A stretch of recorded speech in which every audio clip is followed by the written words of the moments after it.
राजा को हंसता देख सभी जानवर हंसने लगे और नाचने लगे। चींटी को भी राजा ने बहुत सुंदर इनाम दिया। एक बड़े से अमरूद के पेड़ पर गौरैया चिड़िया अपने अंडों के साथ रहती थी।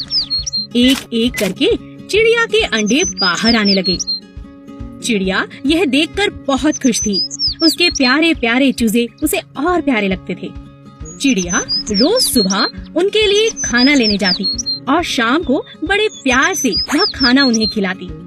धीरे धीरे चिड़िया के बच्चे बड़े होने लगे और वह अपने लिए खाना भी ढूंढने लगे।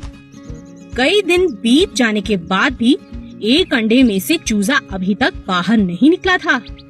चिड़िया को इस बात से बहुत चिंता होने लगी और वह कोयल के पास मदद के लिए गई।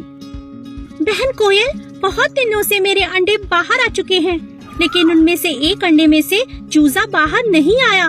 मैं क्या करूं? मुझे बहुत चिंता हो रही है। ऐसा तो मैंने भी कभी नहीं देखा। ऐसा तो मैंने भी कभी नहीं सुना बहन। चलो स्वामी जी के पास चलते हैं।